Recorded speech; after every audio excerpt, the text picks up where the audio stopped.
Welcome to స్వతంత్ర. నేను విజయ్. ముందుగా హెడ్లైన్స్ చూద్దాం. మూడోసారి ప్రధానిగా ప్రమాణం చేయనున్న మోదీ. ఢిల్లీలో భారీగా భద్రతా ఏర్పాట్లు.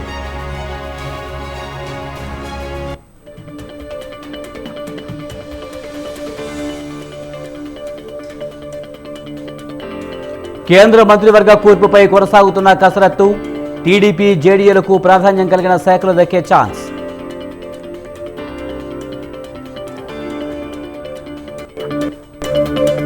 కాంగ్రెస్ వర్కింగ్ కమిటీ సమావేశంలో కీలక నిర్ణయం. లోక్సభ పక్షనేతగా ఉండాలని రాహుల్ను కోరిన సిడబ్ల్యూసీ.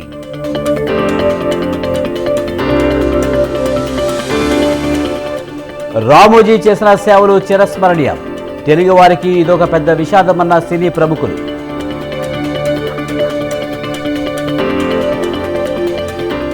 రేపు ఉదయం రామోజీరావు అంత్యక్రియలు. అధికారిక లాంఛనాలతో అంత్యక్రియలకు ఏర్పాట్లు.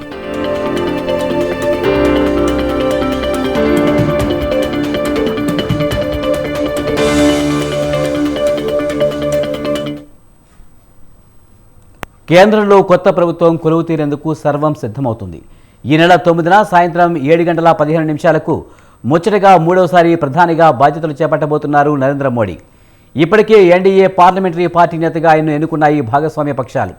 దీనిపై సంతోషం వ్యక్తం చేసిన ఆయన ఇప్పటి వరకు చేసింది కొత్తేనని, చేయాల్సింది చాలా ఉందని చెప్పుకొచ్చారు. అన్ని పార్టీల సహకారంతో దేశాన్ని మరింత అభివృద్ధి చేస్తామని ప్రకటించారు ప్రధాని మోదీ.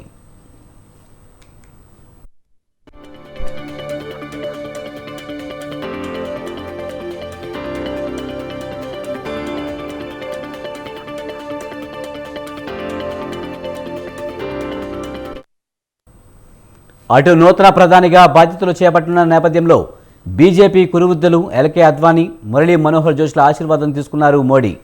వారిద్దరి ఇళ్లకు వెళ్లిన మోడీ అద్వానీ, మురళీ మనోహర్ జోష్లతో పలు అంశాలపై మాట్లాడారు.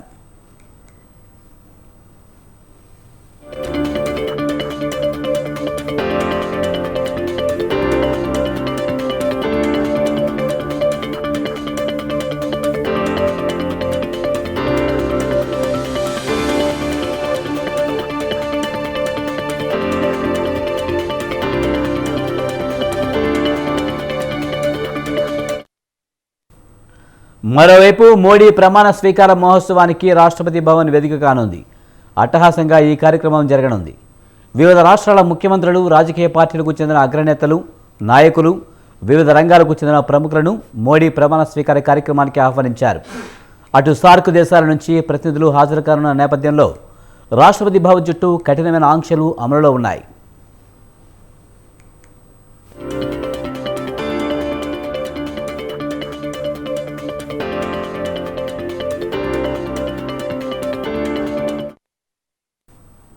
మోడీ ప్రమాణ స్వీకారం చేయనున్న రాష్ట్రపతి భవన్ లోపల వెలుపల 5 కంపెనీల పారామిలిటరీ దళాలు, ఢిల్లీ సాయుధ పోలీసులు, జవాన్లతో సహా దాదాపు 2500 మంది భద్రతా చర్యల్లో నిమగ్నమయ్యారు. ఇప్పటికే ఢిల్లీలో నో ఫ్లయింగ్ జోన్గా ప్రకటించారు. ఎలాంటి డ్రోన్లు, పారాగ్లైడింగ్, పారా జంపింగ్ సహా పలు అంశాలపై నిషేధం విధించారు.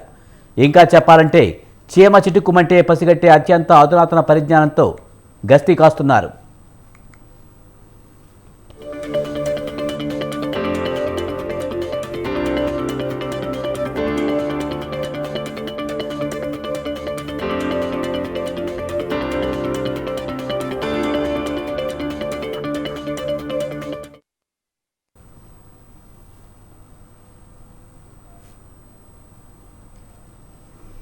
లోక్సభ ఎన్నికల్లో బీజేపీ నేతృత్వంలోని ఎన్డీఏ గెలుపుతో మూడోసారి ప్రధానిగా మోదీ రేపు ప్రమాణ స్వీకారం చేయబోతున్నారు. 2014, 2019లో కాకుండా ఈసారి మ్యాజిక్ ఫిగర్ని బీజేపీ స్వతహాగా సాధించలేకపోయింది. 240 సీట్ల వద్దే ఆగిపోయింది. దీంతో కూటమిలోని టీడీపీ, జేడీయూ, శివసేన కీలకంగా మారాయి. మొత్తం 543 ఎంపీ సీట్లలో ఎన్డీఏకి ప్రస్తుతం 293 ఎంపీ బలం ఉంది.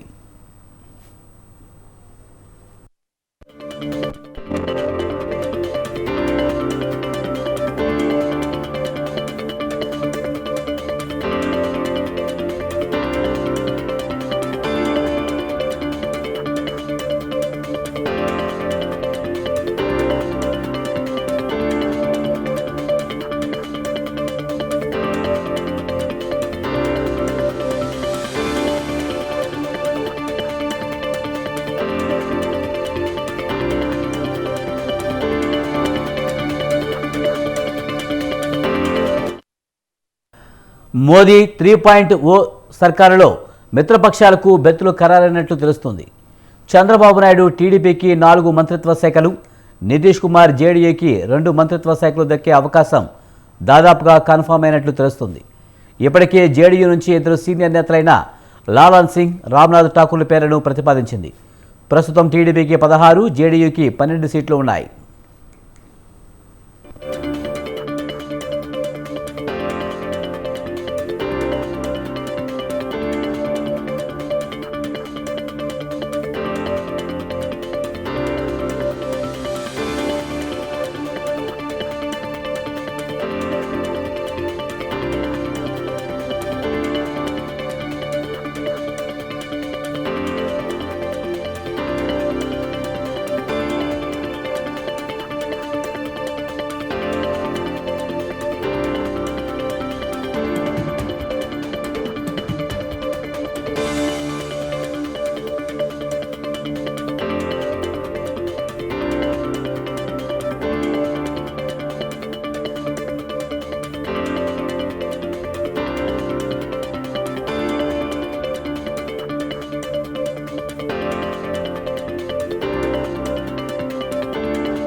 అక్షర యోధుడు అస్తమించాడు.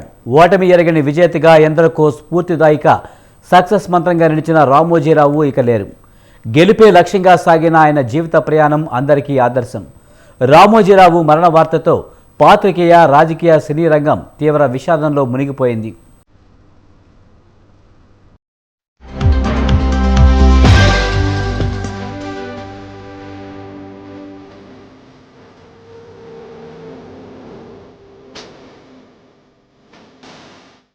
అక్షర యోధుడు, మీడియా ముఘల్, రామోజీ గ్రూప్ సంస్థల అధినేత రామోజీరావు అనారోగ్యంతో కన్నుమూశారు. గత కొంతకాలంగా అనారోగ్యంతో బాధపడుతున్న ఆయన చికిత్స పొందుతూ మృతి చెందారు. పవర్ఫుల్ బిజినెస్ టైకూన్గా, జర్నలిస్టుగా, సినీ నిర్మాతగా, మీడియా ఎంటర్ప్రెన్యూర్గా పేరు ప్రఖ్యాతలు పొందిన ఆయన మరణ వార్త విని యావత్ పాత్రికేయ లోకం తీవ్ర దిగ్భ్రాంతికి గురైంది. అటు సినీ పరిశ్రమలోనూ విషాదం నెలకొంది. రామోజీరావు తుది శ్వాస విడవడంతో ఆయన భౌతిక కాయాన్ని ఫిల్మ్ సిటీకి తరలించారు.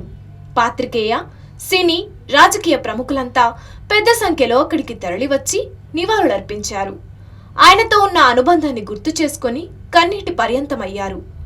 మెగాస్టార్ చిరంజీవి, దర్శకుడు రాజమౌళి, రాఘవేంద్రరావు, కీరవాణి, విక్టరీ వెంకటేష్, మోహన్ బాబు ఫ్యామిలీ, మురళీ మోహన్, నరేష్ ఇలా సినీ ప్రముఖులంతా చేరుకొని ఆయనకు నివాళులర్పించారు. అలాగా నిరంతరం ఈ సొసైటీ గురించి తన నిబద్ధతలో ఆయన ఏర్పరచుకున్న కొన్ని ఆశయాల్ని వాటిని సిద్ధించడం కోసం, వాళ్ళ ఆశయాలు నెరవేర్చుకోవడం కోసం ఆయన చేసే ప్రయత్నాలు అవి అంత ఇంత కాదు. ఆ రకంగా ఆయనలో ఆ రోజున అంత అబ్బురపడిపోయినటువంటి ఆ చిన్న పసి బాలును కూడా చూడగలిగాను. ఇట్లా ఈ రోజున ఆయన లేరు మనకు అన్నది ఒక తీరని లోటు. ఇది ఆయనకి, ఆయన కుటుంబానికే కాదు, యావత్ తెలుగు జాతికే ఒక పెద్దని కోల్పోయారు, ఒక గొప్ప వ్యక్తిని కోల్పోయారు, ఒక మహాశక్తిని కోల్పోయాం మనందరం. రామోజీరావు గారికి 43 years హనుమంతరావు. ఆయన లోటు మా కుటుంబానికి కాదు, యావత్ ప్రపంచానికి తీరని లోటు. ఇది సామాన్యమైన విషయం కాదు. ఈ స్టూడియో ఒక్కరి వల్ల అయ్యే పని కాదు. ఒక్కరిది, ఓన్లీ వన్ మ్యాన్ ప్రపంచంలో చాలా గొప్ప వ్యక్తిగా పేరు సంపాదించారు. ఆయన ఎక్కడున్నా ఆయనకు మనశ్శాంతి, కుటుంబానికి మనశ్శాంతి, ఆయనకు ఆత్మశాంతి జరగాలని భగవంతుడు కోరుకుంటున్నాను. ఒక్క మనిషి అన్ని రంగాల్లో అన్ని ఇన్స్టిట్యూషన్స్ ఎస్టాబ్లిష్ చేసి అంటే ఏదో ఒక ఇన్స్టిట్యూషన్ ఎస్టాబ్లిష్ చేయడం కాదు, దాంట్లో ఉన్న విధి విధానాలు కానీ పని విధానాలు కానీ కొత్త ఇన్నోవేషన్స్ తీసుకొచ్చి ఏ రంగంలో అడుగుపెట్టినా దాన్ని శిఖరాలకు తీసుకెళ్ళింది ఒక్క వ్యక్తి అండి. ఆయన ఎంతోమందికి మార్గదర్శకంగా నిలిచారు. స్వయం కృషితో ఎన్నో విజయాలు సాధించాడని, రామోజీరావు పోరాట యోధుడని కొనియాడారు ఉపరాష్ట్రపతి వెంకయ్యనాయుడు. ఫిలిం సిటీలో రామోజీరావు భౌతిక కాయాన్ని నివాళులర్పించిన వెంకయ్యనాయుడు ఆయన ఆత్మకు శాంతి కలగాలని ప్రార్థించారు. ఇక ఏపీ సీఎం చంద్రబాబుతో పాటు తెలుగు రాష్ట్రాల రాజకీయ ప్రముఖులు రామోజీరావు భౌతిక కాయాన్ని సందర్శించి నివాళులర్పించారు. రామోజీరావు అస్తమయం తీవ్ర దిగ్భ్రాంతికి కలిగించిందని టీడీపీ అధినేత చంద్రబాబు అన్నారు. ఒక సామాన్య కుటుంబంలో పుట్టి అసామాన్య విజయాలు సాధించిన రామోజీరావు మరణం తీవ్ర ఆవేదనకు గురిచేసిందని ట్విట్టర్ వేదికగా తెలిపారు. నేను ఒక రకంగా చెప్పాలంటే పరిపక్వత చెందారని నేను భావిస్తూ ఉంటాను. వారు పోరాట యోధుడు, మరింత కాలం పోరాడతాడని చెప్పి నేను భావించాను. వారు ఎంతో త్వరగా ఆ పోరాటాన్ని ముగించి అనేక విజయాలు సాధించాడు. ఆయన అనుకున్న వాటిని కూడా సాధించాడు ఈ మధ్య కాలం విజయంతో పాటు. కానీ భగవంతుడు నిర్ణయాన్ని మనం ఎవరూ కూడా కాదనలేము. భగవంతుడి పిలుపును అందుకని పైకి వెళ్ళాడు. వారి ఆత్మకు శాంతి కలగాలని, వారి కుటుంబ సభ్యులందరికీ, ముఖ్యంగా శ్రీ కిరణ్, శ్రీమతి శైలజ, అలాగే శ్రీమతి విజయేశ్వరి, వారి పిల్లలందరికీ కూడా హృదయపూర్వకమైన సంతాపాన్ని నా తరఫున, మా కుటుంబ సభ్యులందరి తరఫున నేను వారికి నివాళులు అర్పిస్తూ ఉన్నాను. నిన్న చనిపోయే వరకు ఆయనకు ఒకటే కోరిక, నా కోరిక అంతా కూడా నేను అనునిత్యం పనిచేసి పని చేస్తూ పనిలో చనిపోగలిగితే అది నాకు ఆనందంగా ఉంటుంది. అంతేకాదు నేను చేసే ప్రతి నిమిషం నేను బ్రతుకున్నంత వరకు ప్రజల కోసం పనిచేయాలి, పని చేస్తూనే ఉండాలని చెప్పిన వ్యక్తి రామోజీరావు గారు. కానీ ఈరోజు మనం చూస్తూ ఉంటే ఆయన నిర్మించిన వ్యవస్థలు శాశ్వతం. చిత్ర పరిశ్రమ కూడా ఎనలేని సేవలు అందించాడు. రామోజీరావు గారి ఈరోజు ఈ సంస్థలో పనిచేసే సిబ్బందికి, అదే మరి కుటుంబ సభ్యులందరికీ కూడా నా ప్రగాఢ సానుభూతి తెలియజేస్తున్నా. అలాగే బహుముఖ ప్రజ్ఞాశాలి రామోజీరావు గారు అంటూ జనసేన అధినేత పవన్ కళ్యాణ్ ఆయన మృతిపై సంతాపం తెలిపారు. అక్షరానికి సామాజిక బాధ్యత ఉందని నిరూపించారని రామోజీరావు సేవలను కొనియాడారు. ఏపీ మాజీ సీఎం జగన్ కూడా రామోజీరావు మరణం పట్ల ట్విట్టర్ వేదికగా దిగ్భ్రాంతి వ్యక్తం చేశారు. తెలుగు పత్రికా రంగానికి దశాబ్దాలుగా ఆయన ఎనలేని సేవలు అందించారని, ఆయన ఆత్మకు శాంతి చేకూరాలని భగవంతుని ప్రార్థిస్తున్నానని రాసుకొచ్చారు జగన్. ఆయన మృతి వార్త తెలియజేశారు. చాలా దిగ్భ్రాంతిని కలిగించింది, చాలా బాధ కలిగింది. ఎందుకంటే నేనేం కోరుకున్నానంటే ప్రమాణ స్వీకారం తర్వాత వచ్చి వారికి కలవాలని అనుకున్నాను. ఆ పాప ఆయన ఎంత ఇబ్బంది పెట్టారు ప్రభుత్వాలు గత దశాబ్దన్నర కాలంలో. పాప ఆయన ఎన్ని తట్టుకొని ప్రజలకి చైతన్యం చేసి ఆయన అండగా నిలబడ్డారు. చిరిక డెవలప్ చేశారంటే అది హైదరాబాద్లో ఎంత అద్భుతంగా తెలుగు చిత్ర పరిశ్రమ ఉందంటే ఆయన కాంట్రిబ్యూషన్ చెప్పలేను.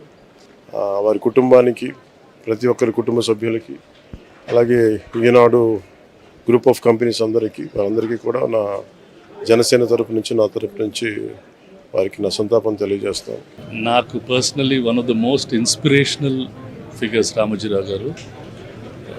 ఎనీ టైమ్ లైఫ్లో if you want an example, ఒక మనిషి ఆయన ట్రూ ఒరిజినల్ నేచర్ ప్రకారమే లైఫ్ లీడ్ చేయగలగాల. And he led his life in his original true nature. Anyone who wants to learn about leadership can learn from him. Man who proved that follow your path and success will be there. అలాగే BRS అధినేత మాజీ CM KCR కూడా రామోజీరావు మృతి పట్ల సానుభూతి ప్రకటించారు. మాజీ మంత్రులు కేటీఆర్, హరీష్ రావు ఆయన భౌతిక కాయానికి నివాళులర్పించారు. తెలుగు అభిమానించే ప్రతి ఒక్క సోదరికి ఈరోజు జరిగిన నష్టం సామాన్యమైంది కాదు. ఎందుకంటే తెలుగు పత్రికా రంగంలో, తెలుగు ప్రసార మాధ్యమాల్లో ఒక విప్లవాత్మకమైన మార్పుకు బీజం వేసిన మహానుభావుడు గౌరవనీయులు శ్రీ చెరుకూరి రామోజీరావు గారు. ఆయన ఈనాడు అనే పత్రిక స్థాపించిన తర్వాత తదనంతరం ఈటీవీ ద్వారా మళ్ళీ ప్రసార మాధ్యమాల్లో, ఎలక్ట్రానిక్ మీడియా యుగంలో కూడా తనదైన ముద్ర, ఒక ప్రొఫెషనలిజంతో, ఒక విలువలతో కూడిన జర్నలిజానికి గుర్తుగా రామోజీరావు గారు చిరకాలం నిలిచిపోతారు. ఇక ప్రధాని మోదీ ట్విట్టర్ వేదికగా తీవ్ర విచారం వ్యక్తం చేశారు. రామోజీరావు మీడియాని విప్లవాత్మకంగా మార్చిన దార్శనికుడని, మీడియాలో సరికొత్త ప్రమాణాలను నెలకొల్పారని మోదీ కొనియాడారు. ఆయన ఎప్పుడూ దేశాభివృద్ధి కోసమే కాంక్షించారని, పాత్రికేయ సినీ రంగంపై ఆయన చెరగని ముద్ర వేశారని ప్రశంసించారు. రామోజీ ఫిలిం సిటీ లాంటి దాన్ని కూడా నిర్మించి తెలంగాణకి ఒక ఔన్నత్యాన్ని, ఒక గొప్పతనాన్ని కూడా తీసుకొచ్చిన సంగతి కూడా మనం మర్చిపోకూడదు. అటువంటి వారు ఈరోజు మనందరి నుంచి దూరం అవటం చాలా బాధాకరంగా ఉంది. రాష్ట్ర ప్రభుత్వం తరఫున ముఖ్యంగా మా ముఖ్యమంత్రి రేవంత్ రెడ్డి గారు కూడా మంత్రివర్గ సహచరులు అందరితో మాట్లాడి, వారు అత్యవసర కారణాల వల్ల, రాజకీయపరమైన అవసరాల వల్ల ఢిల్లీలో ఉండటం, మేమంతా మాట్లాడుకొని ఇంతటి గౌరవప్రదమైనటువంటి వ్యక్తి ఈరోజు మనందరి నుంచి దూరం అయినటువంటి సందర్భంలో రాష్ట్ర ప్రభుత్వం తరఫు నుంచి ఒక గౌరవ పురస్కారంతో, ప్రభుత్వ అధికారిక లాంఛనాలతో వారి అంత్యక్రియలు చేయాలని చెప్పి కూడా ప్రభుత్వ పరంగా నిర్ణయం చేయడం జరిగింది. రామోజీరావు అంత్యక్రియలు అధికారిక లాంఛనాలతో ఆదివారం నిర్వహించనున్నారు. ఈ మేరకు ముఖ్యమంత్రి రేవంత్ రెడ్డి అధికారులకు ఆదేశాలు జారీ చేశారు. ఈ సందర్భంగా రామోజీరావు మృతి పట్ల సంతాపం ప్రకటించారు.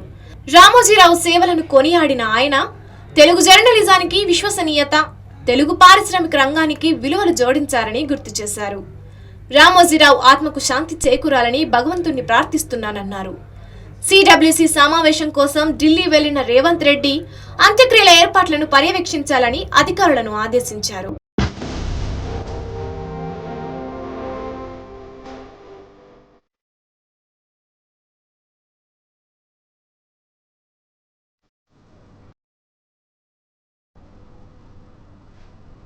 రామోజీరావు అంటే ఓ వ్యక్తి కాదు, వ్యవస్థనే చెప్పాలి. అవును, ఓ పత్రిక, మీడియా అధిపతిగా పలుమార్లు ప్రభుత్వాలకు వ్యతిరేకంగా సామాన్యుల గొంతుకును వినిపించారు. సమస్యలను ప్రభుత్వ దృష్టికి తీసుకువెళ్లి పరిష్కరించేలా ఒత్తిడి చేశారు. ఇక అక్కా చెల్లెమ్మల పాలిట శాపంలా మారిన సారాకు వ్యతిరేకంగా ఉద్యమించారు రామోజీరావు.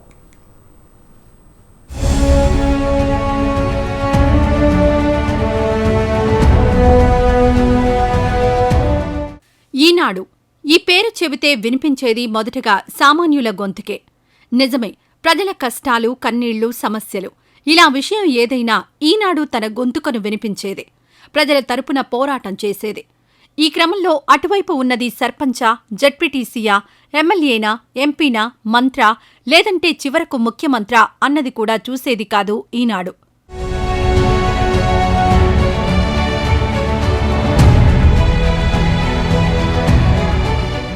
అవును, ఈనాడు అంటే కేవలం వార్తలు, వింతలు, విశేషాలు చూపించే మాధ్యమమే కాదు, ఎన్నో సమస్యలు, సవాళ్లకు పరిష్కారం చూపే వేదిక, తెలుగువారి ఆత్మ గౌరవ పతాక. ఎక్కడిదాకో ఎందుకు, ఎన్నోసార్లు ఉమ్మడి ఆంధ్రప్రదేశ్లో ప్రభుత్వాల ఏర్పాటులో, ముఖ్యమంత్రుల ఎంపికలో కీలక పాత్ర పోషించింది ఈనాడు. 1978 నుంచి 83 మధ్యకాలంలో నాటి కాంగ్రెస్ అధిష్టానం ఏపీలో 4 ముఖ్యమంత్రుల్ని మార్చేసింది. దీంతో ఎన్టీఆర్ నేతృత్వంలో టీడీపీ ఆవిర్భవించింది. అయితే నాడు ఎన్టీఆర్ పార్టీ పెట్టిన కొన్ని నెలల్లోనే అధికారంలోకొచ్చేందుకు ఎంతో కృషి చేసింది ఈనాడు. తెలుగుదేశం పార్టీ విధానాలను, ఎన్టీఆర్ సీఎం కావాల్సిన ఆవశ్యకతను ప్రజల్లోకి పెద్ద ఎత్తున తీసుకువెళ్లింది. ఎన్టీఆర్ ప్రసంగాలకు పేపర్లో విశేషంగా ప్రాధాన్యం కల్పించింది. ఒక్క ముక్కలో చెప్పాలంటే, నాడు అన్నగారు సీఎం అయ్యారంటే రామోజీరావు, ఈనాడు కృషి వెలకట్టలేనిది అని చెప్పడంలో ఏమాత్రం అతిశయోక్తి లేదు.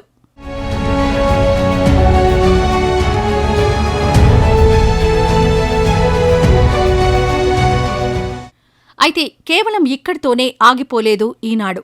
ఎన్టీఆర్ హయాంలో జరిగిన తప్పులను సైతం ప్రస్తావించేందుకు ఏమాత్రం వెనుకాళ్లేదు. 1984లో ఎన్టీఆర్ ప్రభుత్వాన్ని కాంగ్రెస్ కూలదోసినప్పుడు ప్రజాస్వామ్య పునరుద్ధరణ కోసం తన వంతు పాత్రను సమర్థంగా పోషించింది. తిరిగి ఎన్టీఆర్ ముఖ్యమంత్రి అయ్యేందుకు సాయపడింది. ఆ తర్వాత కూడా రాష్ట్రంలో కొలువు తీరిన పలు ప్రభుత్వాలు మంచి చేసినప్పుడు సానుకూలంగా, ప్రజా వ్యతిరేక నిర్ణయాలు తీసుకున్నప్పుడు వ్యతిరేకంగా కథనాలిచ్చింది. నిజాలను నిర్భయంగా వెల్లడించడంలో ఈనాడు ఎప్పుడూ ముందుంటుందని నిరూపించింది.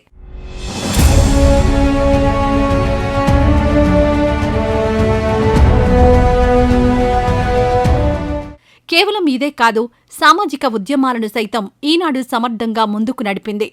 అందుకు తిరుగులేని ఉదాహరణ సారా వ్యతిరేక ఉద్యమం. 1992లో నెల్లూరు జిల్లా దూబగుంటలో సారాపై కన్నెర చేసిన మహిళలకు బాసటగా నిలిచి రాష్ట్ర వ్యాప్తంగా సారా వ్యతిరేక ఉద్యమానికి ఊతమిచ్చింది. తద్వారా అందరి ప్రశంసలు అందుకుంది. ఇక ఈనాడు 1995లో చేపట్టిన శ్రమదానోద్యమం ఊళ్లకు ఊళ్లనే భాగస్వాములను చేసింది. చెరువుల్లో పూడికతీత, రోడ్ల మరమ్మతులకు గ్రామస్తులు స్వచ్ఛందంగా కదిలేలా స్ఫూర్తి నింపింది. తుఫాన్లు, ఇతర విపత్తుల సమయంలో బాధితులకు ఎన్నోసార్లు అండగా నిలిచింది. తద్వారా సామాన్యుల స్వరంగా ప్రతి అడుగులోనూ ఈనాడు తన ముద్రను వేసింది.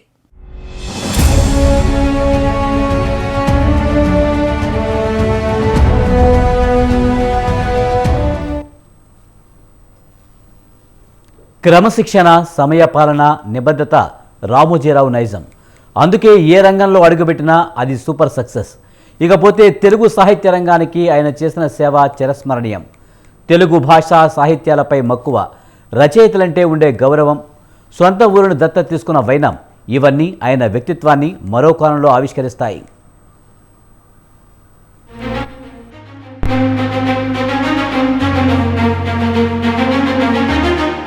రామోజీ ఫౌండేషన్ పేరిట తెలుగు సాహిత్య రంగానికి పెద్దపీట వేశారు రామోజీరావు. ఈ నేపథ్యంలో చతుర, విపుల, అన్నదాత, తెలుగు వెలుగు, బాలభారతం పత్రికలు నడిపించారు. ఉభయ తెలుగు రాష్ట్రాల్లో ప్రభుత్వాల పరంగా వ్యతిరేక పవనాలు వీయడంతో ఈ పత్రికలు పూర్తిగా నష్టాల బారిన పడ్డాయి. దీంతో కరోనా అనంతరం 2021 మార్చి సంచికలతో ఈ పత్రికలన్నీ మూతపడ్డాయి. తెలుగు భాష, సాహిత్యాలపై మక్కువ, రచయితలంటే ఉండే గౌరవం, సొంత ఊరును దత్తత తీసుకున్న వైనం, ఇవన్నీ ఆయన వ్యక్తిత్వాన్ని మరో కోణంలో ఆవిష్కరిస్తాయి. పెదపారిపూడి వాస్తవ్యులు, ఈనాడు వ్యవస్థాపకులు, అదేవిధంగా సుదీర్ఘమైన రాజకీయ అనుభవం, ఏదైతే ఈనాడు పత్రికని మూల కారకుడు, ఈరోజు వరకు ఆద్యాంతం తనదైన శైలిలో రాష్ట్రానికి సేవలు అందిస్తూ పారపూడి గ్రామంలో రామోజీ ఫౌండేషన్ అని పెట్టి ఎన్నో సేవలు అందించి ఈరోజు ఆంధ్ర రాష్ట్రమే కాకుండా భారతదేశమే కాకుండా యావత్ ప్రపంచంలో ఉన్న ప్రతి తెలుగువాడు గర్వించదగ్గ బిడ్డ శ్రీ రామోజీ గారు ఈరోజు స్వర్గస్థులవటం చాలా దురదృష్టకరం. ఇది తీరని లోటు. క్రమశిక్షణ, సమయపాలన, నిబద్ధతతో అడుగుపెట్టిన ప్రతి రంగంలో వారు సృష్టించిన నూతన ఒరవడి ఆదర్శనీయమైనది. తెలుగు భాషా సంస్కృతులకు వారు చేసిన సేవ చిరస్మరణీయమైంది. తెలుగువారి వెలుగు, మార్గదర్శి అయిన ఈనాడు పత్రిక రామోజీ ఫిల్మ్ సిటీ ద్వారా ప్రపంచానికి తెలుగువారి ఘనతను చాటిన వారి క్రాంత దర్శనం స్ఫూర్తిదాయకమైనది. వ్యక్తిగా మొదలై వ్యవస్థగా ఎదిగిన వారి జీవితం నుంచి యువతరం నేర్చుకోవలసిన పాఠాలు ఎన్నో ఉన్నాయి.